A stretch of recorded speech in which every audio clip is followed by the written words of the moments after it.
Right now, at this very moment, you possess something extraordinary, the ability to choose your thoughts. That single choice is the key to unlocking everything you're capable of. Because make no mistake, negative thinking is a thief. It steals your joy, robs you of opportunity, and traps you in a cycle of fear and self-doubt. But today that ends. Today we make a decision to silence the noise, to take back control, and to kill negative thinking once and for all. Before we fully dive in, I just ask for one small thing. If you can, take a second to like or hype the video. It helps to reach more people who might need these words today. Thank you. Now, how many times have you talked yourself out of a dream? How many chances have you let slip away because that little voice in your head whispered, "You're not good enough, you're not smart enough, you're not ready"? That voice is a liar. It feeds on your insecurities and grows stronger every time you listen to it. But the moment you challenge it, the moment you choose a different thought, it loses its power. You see, your mind is like a garden. Whatever you plant and nurture is what will grow. If you constantly feed it doubt, fear, and limitation, that's what will shape your reality. But if you plant seeds of belief, gratitude, and courage, your life will begin to transform in ways you never imagined. This isn't about pretending that life is easy or that challenges don't exist. It's about choosing how you respond to those challenges. It's about realizing that you have the strength within you to face anything and the resilience to rise every single time you fall. There was once a young man who grew up in poverty.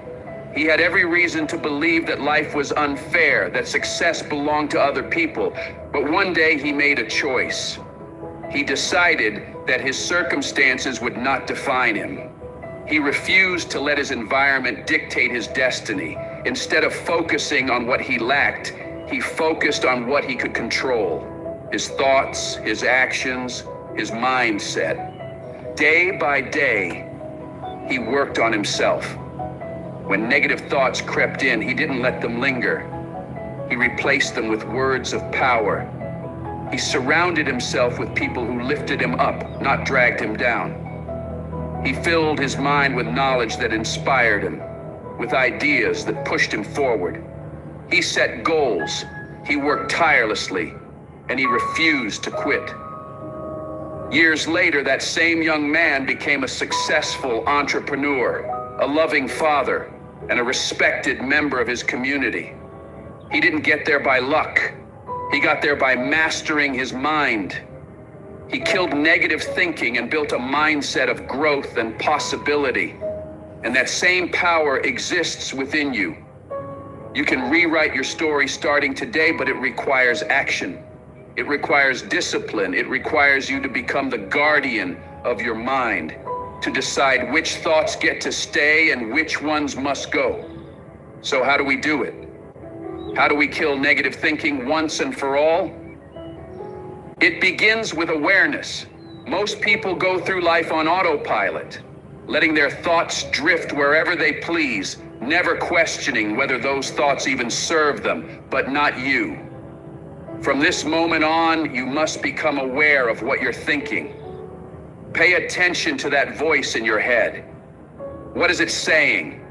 Is it encouraging you or tearing you down?